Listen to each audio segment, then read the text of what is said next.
Oi pessoal, aqui é a Maíra e esse é uma que fala das leituras de agosto. Como eu não li muita coisa em agosto, na verdade assim, eu li bastante coisa em agosto, mas eu não concluí muitas leituras em agosto.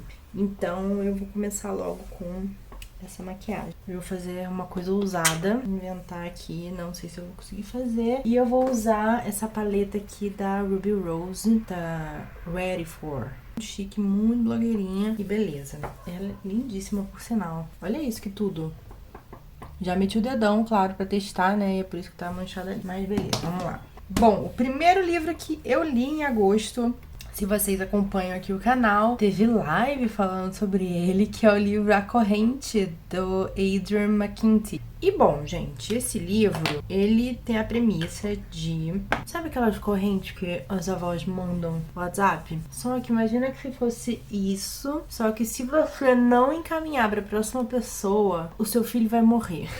Assim, um dia tá lá a nossa protagonista, ela botou a filha dela pra esperar o ônibus, pra ir pra escola sozinha. A filha dela tem tipo 12 anos e tal. E aí ela recebe uma ligação falando que a filha dela foi sequestrada e que ela vai ter que fazer algumas coisas, alguns passos pra que, enfim, a filha seja liberada. E uma dessas coisas é sequestrar uma outra criança. Ela vai ter que fazer isso com uma outra criança e além de dar um dinheiro e tal, e assim por diante.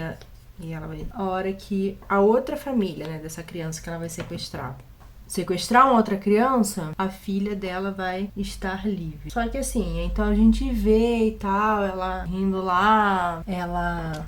pegando a criança, depois ela dá uma merda, ela vendo onde é que ela vai deixar essa criança, esse tipo de coisa, sabe? Aí ela tem que pedir ajuda do cunhado dela e o caramba... Só que assim, eu escutei o audiobook, né? E o audiobook, ele é interessante porque tem uns momentos em que ela recebe umas ligações, né? Do tipo de uma voz distorcida. E no audiobook você consegue ouvir essa voz distorcida, né? Então é legal, assim, ter esse diferencial, assim, né? Que é o legal do audiobook. Você consegue ter essas percepções, assim. Então, tinha uns momentos, assim, que eu tava lendo que eu ficava, tipo... eu tava ouvindo, né? A pessoa com aquela voz distorcida falando, se você não fizer isso, não sei o que, não sei o que lá. Então, dava essa tensão. Eu tô cheia de glitter pela cara, mas é porque... Essa luz aqui tá muito amarela, né? Porque eu fiquei testando a paleta, ó. E aí, eu já passei fita adesiva na cara e ainda assim não sai. Então, assim, às vezes, pra uma coisa mais, sei lá, diversão, ele é divertido. Se você prestar muita atenção, aí começa a ficar um pouco complicado. Porque, vai começar a ter uns furos, né? Ele vai ficando meio over the top, assim. Então ele fica, sei lá, pra você se divertir, não levar muito a sério, sabe? A gente teve uma conversa, né? A live teve mais de 1 hora sobre esse livro, assim. Então lá vocês podem ver melhor os nossos vereditos a respeito dessa experiência. Mas, pô, o livro fez um puta sucesso, né? Uma grana do caramba. Eu acho que entrou na lista de mais vendidos do New York Times. Então, assim, não falta quem goste desse tipo de livro e tal. Falei, ele tem uma premissa de thriller. E se você gosta desse tipo de coisa, pode ser que te agrade, sabe? Mas... eu sei o quanto eu sou chata. Uma hora eu acabo perdendo a minha suspensão de descrença, sabe? De umas coisas que era muito, tipo... não faz sentido. Não. Então, não rolou muito essa leitura. Aí, o próximo livro que eu li foi o Like a Love Story, do Abdi Nazemian, que tá sendo publicado aqui no Brasil como, tipo, uma história de amor. Ele vai ser publicado agora, eu acho que em setembro mesmo, pela HarperCollins. E ele se passa durante os anos 80 nos Estados Unidos, na crise da epidemia da AIDS, né? Eu acho que esse livro ele é muito importante porque conta de todo o contexto histórico, das novas gerações precisarem saber muito do que existiu, sabe? Pra gente ter o que se tem hoje, que no Brasil a gente tem uma situação que é até mais favorável que outros países, porque a medicação para HIV e AIDS é gratuita pelo SUS. Nos Estados Unidos até hoje ainda não é, as pessoas têm que pagar essa medicação. E é muito louco você pensar o quanto o descaso do círculo político, né, de quem estava no poder, por preconceito, né, fez que muitas pessoas morressem, porque se acreditava que era uma doença que só atingia pessoas gays, né? Por conta da homofobia. Se eu sou gay, então tudo bem. Não preciso me preocupar com isso. Não vou me dar o trabalho de achar um remédio, uma solução. Não quero que essas pessoas vivam. Era basicamente esse o pensamento. Então precisou se desconstruir muito e se lutar muito para que isso fosse acessível, para que as pessoas recebessem educação e ao mesmo tempo o medo, né? De você se relacionar com outra pessoa e pensar que poderia ser uma sentença de morte, sabe? Você amar é uma sentença de morte, sabe? O fato de você ser gay significa que você vai morrer de uma doença que não tem cura, né? Então, eu acho que o livro, ele traz atenção a esse sentimento, sabe? Que eu acho que muitos jovens nem sabem que esse sentimento existiu, sabe? Em algum momento. Não sabem que as pessoas por muito tempo iam morrendo, assim, e ninguém realmente se importava com isso, sabe? Então, eu acho que ele é muito importante por conta disso. Então, ele vai muito além de... Não é uma história sobre esses personagens, sabe? Ele é uma história sobre a história. Sobre esse momento histórico que a gente viveu, sabe? E muito foi, sei lá, esquecido, eu acho. Eu acho que muita gente nova que não sabe como é que foi isso, sabe? Eu não tava viva na época, quer dizer, eu já tava viva na época. Depende, eu nasci em 88. Mas eu acho que, principalmente o pessoal mais novinho, assim, muitas vezes não se toca do privilégio que se tem hoje, sabe? Apesar de, obviamente, existir muita homofobia, um longo caminho já foi percorrido e não foi barato o preço pago, sabe? Pra se chegar onde chegamos. Então, até se a gente quer honrar essas pessoas que lutaram tanto por tantos anos, a gente precisa conhecer melhor a nossa história, sabe? Como eu falei, eu acho que nem é um livro sobre esses personagens, apesar de eu gostar dos personagens. Ele é um livro sobre a história, sabe? Sobre sobre esse momento histórico. Sobre tantas vidas que foram perdidas, assim, por conta de ignorância, sabe? E até o fato de hoje em dia própria AIDS não ser uma sentença de morte, né? E o livro ele fala um pouco disso também, de que pena que demorou tanto para que houvesse investimentos, houvesse desenvolvimento médico e tecnológico para a gente ter as drogas que a gente tem hoje, porque muitas pessoas poderiam ter sido poupadas, sabe? É interessante também que o livro ele tem 3 personagens e um deles é um garoto que é imigrante do Irã. Então, que é um país que, somente naquela época, né, era uma sentença de morte, não só ser gay, é uma sentença de morte não só como uma, sei lá, você pode pegar uma doença, não, é realmente uma coisa inaceitável na sociedade, né? Então é interessante ter essa perspectiva também.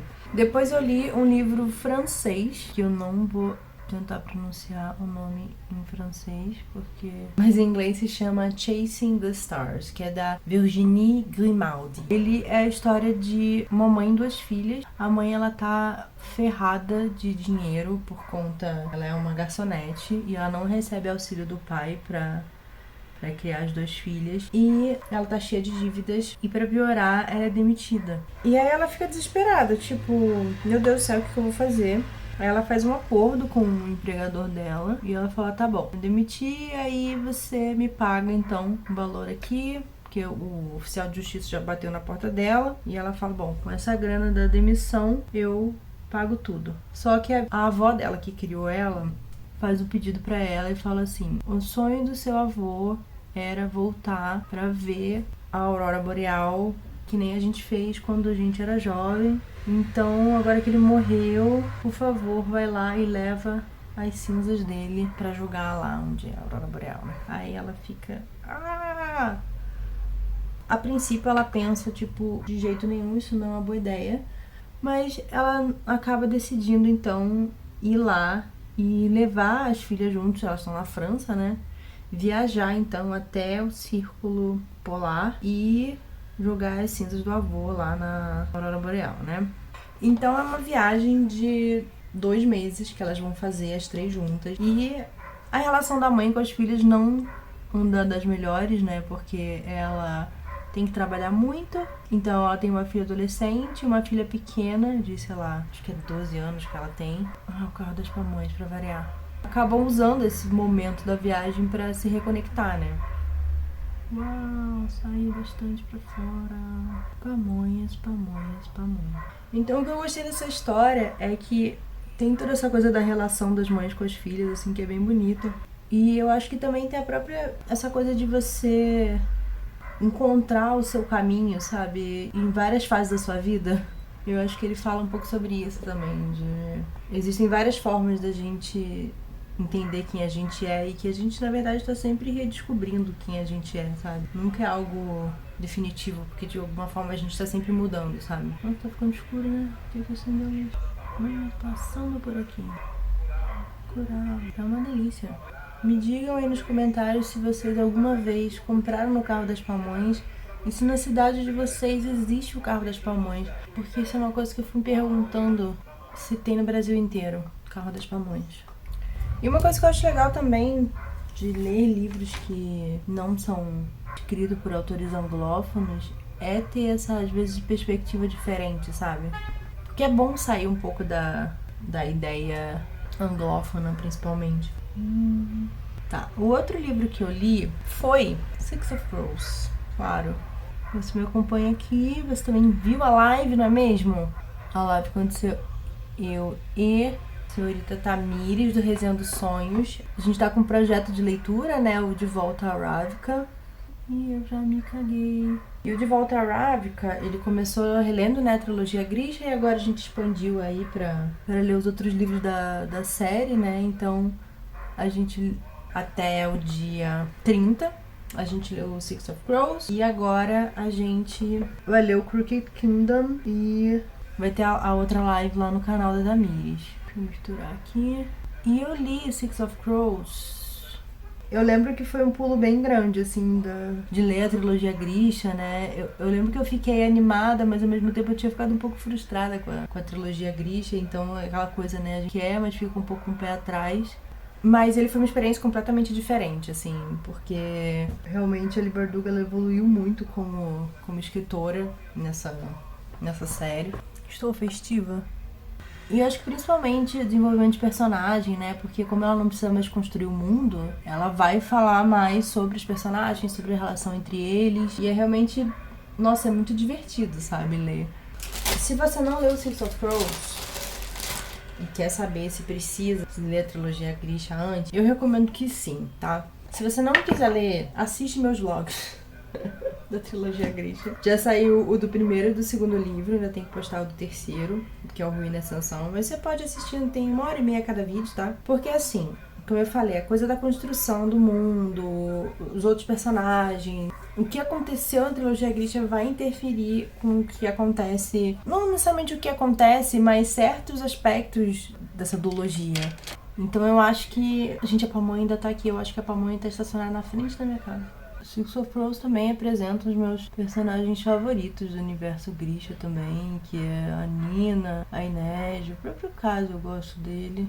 E é uma história, assim, que ela tem um ritmo diferente, ela tem também uma maturidade diferente, a trilogia Grisha. Ela aborda temas até mais pesados, assim, né? Agora vamos ver se eu acerto, como já foi. E a própria escrita da autora evoluiu muito, assim. E eu, pessoalmente, sou uma grande fã de duologias, né? Prefiro muito mais uma boa duologia do que ter uma trilogia que o meio é meio, sabe? Encheção de linguiça, meio arrastada. Uma bosta, fiz muito grosso. Ai, que ódio. Vou deixar assim, foda-se. Esse outro. Tá escuro, né? Deixa eu acender a luz. Será que ficou melhor? Ficou, né? Talvez seja luz amarela. Às vezes sou eu que sou amarela mesmo. Às vezes é isso mesmo. Então vamos lá. Gente, sabe o que eu tô pensando em fazer? Uma coisa que não passa muito tempo. Será? Vou pôr, que quero me sentir relendo. Enfim, relendo a gente sempre fica meio... será que dessa vez eu vou ver defeitos em coisas que eu gostava? Será que vai ser ruim? Será que... Honestamente, não aconteceu isso não. E é legal que você consegue ver mais detalhezinhos, sabe? Você consegue captar mais coisas que... Às vezes na primeira vez você tá muito empolgado, sabe? E aí você não percebe. Então, a segunda leitura é boa que ela sempre dá essa oportunidade de você prestar mais atenção nos detalhes. Não vai rolar. que eu esteja precisando, né? Já que eu vou colocar isso depois disso. Ainda não comecei a ler Crooked Kingdom, porém, 2 livros que eu estou bem avançada e que eu li durante agora esse mês de agosto. Um eu tô em 75% e outro eu tô em 50%, sendo que esse outro que eu estou em 50% é um livro gigante. O que eu estou em 75% é o 10 Things I Hate About Pink, que é o último livro que a Sandra Menon lançou, né? Vocês sabem porque eu fiz um vídeo aqui sobre a Sandra Menon, falando dos livros dela, tentando fazer os editores trazerem ele aqui pro Brasil. Eu tô lendo em conjunto com a Bruna. Enfim, a gente resolveu pegar esse livro pra ler juntas. E tá sendo legal porque a gente vai discutindo, né? Fazendo buddy read. A cada 5 capítulos a gente para pra discutir o que a gente tá achando da história. Mas aí também a história tá indo um pouco mais devagar, né? Mas tudo bem, tô me divertindo horrores. E o outro livro que eu estou já em 50%, que é um livro gigante, é Sol da Meia-Noite, né, da Stephenie Meyer, o livro do Edward. Sendo uma experiência interessante, mas eu acho que não pelo motivo que talvez as pessoas esperam. Curioso, eu vou fazer vídeo sobre esse livro, então vocês assistam, tá, fazendo favor, apesar de eu sei que eu vou estar atrasada aí pra... Ai, caralho, olha o que eu fiz. Merda. Oh, não. Outro livro que eu li também, eu esqueci de falar, que eu li esse mês, foi O Fim da Infância, do Arthur C. Clarke. Eu li ele pro Wine About It, e está iniciando a sua nova temporada agora, sexta-feira, dia 4 de setembro. Quem é nosso apoiador já sabe que a gente leu esse livro, porque a gente tá falando tudo lá contando os nossos apoiadores do Catarse. Por favor, não fique horrível.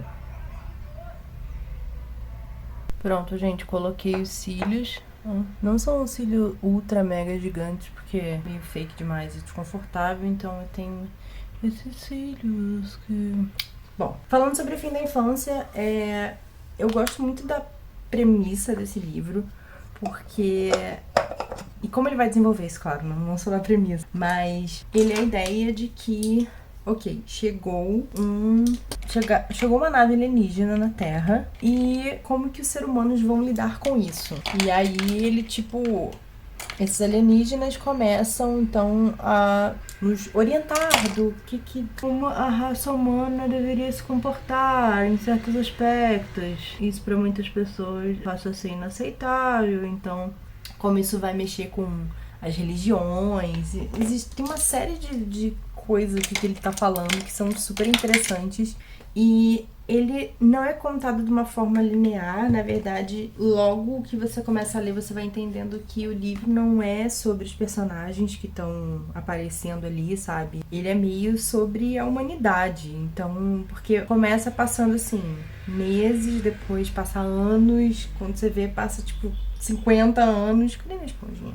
E é muito interessante porque o que ele tá querendo fazer aí é esse discurso mesmo de quanto tempo leva pra humanidade você acostumar a humanidade com alguma coisa, sabe? Que faz a gente pensar também sobre o quanto adaptável a gente é, porque coisas que são impensáveis daqui a 50 anos a gente já viu tanto que ninguém se importa muito mais, sabe? Então é interessante essas coisas que ele tá falando, e eu acho que também é interessante porque ele faz questionamentos que eu gosto muito, assim, que foi um questionamento que existe de forma um pouco parecida em Ceifador, do Neil Shusterman. Vocês sabem que eu falo bastante desse livro aqui, eu adoro. E no Ceifador ele tá falando sobre e se a humanidade não morresse mais, né? E se de uma forma esse problema fosse resolvido, né? Se houvesse tecnologia suficiente para as pessoas, não ter mais desigualdade social, as pessoas podem trabalhar no que elas quiserem e ninguém mais passa fome e tudo mais, e elas podem viver, sei lá, centenas de anos. O que mudaria na humanidade isso, né? E esse livro, ele faz também um pouco desses questionamentos. Aí, na verdade, não é que a humanidade não morre mais, mas os conflitos que se existia na humanidade, deixam de existir, porque esses alienígenas vêm e resolvem todos os problemas que os humanos tinham. Até a coisa de, tipo, fronteiras de países e guerras e não sei o que lá. E é muito interessante ver também quando que esse livro foi escrito, né? Que ele é o futuro do passado, né? Como ele acaba se divergindo do nosso, porque chegou um momento ali que surgiram certas tecnologias que fazem parte já do nosso dia a dia, né? E que não existiam ainda quando ele escreveu. Então não teria como a gente se tornar esse futuro que ele tá falando, né? Porque essas outras coisas existem e afetam a nossa vida. Foi escrito nos anos 50 e naquela época a coisa mais incrível que tinha era a televisão. Então tudo é em volta dessa coisa da tecnologia da televisão, né? Que dá até pra gente pensar que a gente não tá tão longe assim, né? Porque ele fala muito da questão das telas e tal. E é uma tela diferente, né? Que a gente tá preso, né? Então é muito legal ver isso também, sabe? De como que uma pessoa lá nos anos 50 imaginou como que poderia ser o nosso futuro, como a gente ia se desenvolver, né? E apesar de ter coisas que, sei lá, talvez não façam tanto sentido hoje em dia, é legal ver também como que isso que ele escreveu lá tem uma influência na literatura que é feita hoje, sabe? Essas sementinhas aí que ele plantou saíram de um pensamento e hoje podem ser levadas além, sabe? Então, eu acredito muito que é possível que o Neil Shusterman leu O Fim da Infância, sabe? Se inspirou na... Eles não têm premissas iguais, mas ele tem sentimentos e questionamentos que são parecidos. Eu falo que o Ceifador, assim, tem uma cena, não é um spoiler nem nada, é um momento em que o cara leva as crianças, né, pra ver... Uma mulher, na verdade. Eles num museu, e é um museu das artes feitas na época da mortalidade, né, na época que os humanos morriam. Eles falam muito sobre como existe uma paixão na forma que a arte é criada quando a gente sabe que a nossa existência é finita. E como isso desaparece quando a gente sempre tem um amanhã. Quando o amanhã é garantido, quando a gente sempre sabe que em vez de fazer agora, a gente pode fazer amanhã, a gente pode fazer daqui a 50 anos, a gente tem tempo. Como que isso se reflete na forma que a gente cria as coisas, sabe? Como a gente cria o mundo. E essas reflexões são coisas que eu vejo nesses dois livros, assim. E é muito legal pensar nisso também, que um livro de 50 anos atrás conversa tão bem com um livro escrito agora, assim, nos anos 2010, sabe? Apesar de serem escritos para públicos diferentes, né? Um livro é o YA, outro livro é um livro adulto de ficção científica, eles todos estão trazendo ideias e conversando entre si, sabe? Eu acho isso muito legal. Eu acho que é por isso que eu gostei tanto, assim, também do Fim da Infância. Mas ele é um livro que você gosta muito mais de pensar sobre ele e de discutir sobre ele do que de fato ler. Eu acho que foi um pouco essa minha experiência também. Porque eu li e falei, tá, ok, bacana e tal, tá falando umas paradas maneiras. Assim, eu terminei e fiquei, é isso, tá bom. Mas quando eu fui conversar sobre ele, quando eu fui refletir sobre ele, é que eu acho que ele realmente tem o seu valor, sabe? Eu acho que ele é um livro para ser discutido mesmo, para ser debatido, para você pensar o que ele te fez sentir. Eu acho que esse é o legal, assim, dessa história. Mais do que, nossa, estou me divertindo muito lendo esse livro, assim. Acho que não é bem como eu poderia descrever, assim, a minha leitura dele. Ele não é gostei muito de tipo, nossa, que livro incrível, eu não conseguia parar de ler. Não é bem isso. Eu não vou esquecer. Porra, me empolguei no Iluminador, né? Mas tudo bem. Mas eu tô sendo extravagante, então vai ser isso mesmo. Serei extravagante mesmo. Olha, tá bom então. Então vamos ousar. Não fique ridículo. Pegando a luz, tá bem brilhosa. Torninho. E o outro que eu comecei a ler é o Tempo dos Feiticeiros. Esse livro eu estou lendo para o Wine. Ele é da... Como é que é o nome dela? Eu fiz errado. Tudo bem, que eu fiz cada um lá no lugar. Olha só, isso aqui tá pra mim. Como Treinar Seu Dragão, que é um livro infanto-juvenil, né? E ela escreveu esse outro livro. É uma série nova dela. O primeiro livro foi lançado no Brasil, eu não sei se o segundo foi. Eu não sei nem se o segundo foi publicado, tem que dar uma olhadinha. Mas eu tô bem no comecinho dele. Eu tô feliz de ler um livro infanto-juvenil, que eu amo livro infanto-juvenil, né? E fazia bastante tempo que eu não lia nada, assim. Então, ele é bem divertido, mas eu tô bem no comecinho. Na verdade, eu tenho que terminar ele essa semana, porque a gente já vai gravar no fim de semana. Então tem que dar uma corrida aí. Mas ele é legal que ele é todo ilustrado também. Então ele tem umas coisas bacanas, assim. E é ilustrado pela própria autora também, então isso é bem legal. Toque final aqui do batonzinho.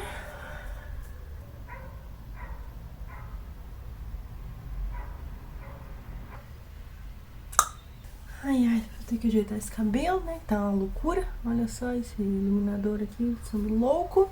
Bom, assim, gente. E bom, gente, é isso. Falei de um monte de livro aqui, né? Como eu falei, eu terminei 5 livros durante agosto, mas eu ainda tô bem avançada aí, pelo menos 2 livros e outro que eu comecei agora. E domingo agora tem live do Quarto de Giovanni, que eu não comecei ainda. Então, boa sorte pra mim. Bom, gente, é isso. Eu espero que vocês tenham gostado desse look. Eu copiei mais um look da Denislava. Eu adoro ela, eu acho que ela é grega e ela é muito fofinha. Eu vou deixar o link aqui do vídeo dela em que ela faz essa make, com certeza ela faz melhor do que eu, mas enfim, tentei, achei divertido, curti. E é isso, vou lá gravar outros vídeos, trocar de roupa, essa camiseta aqui tá cheia de pelo de gato. E a gente se vê nos próximos vídeos.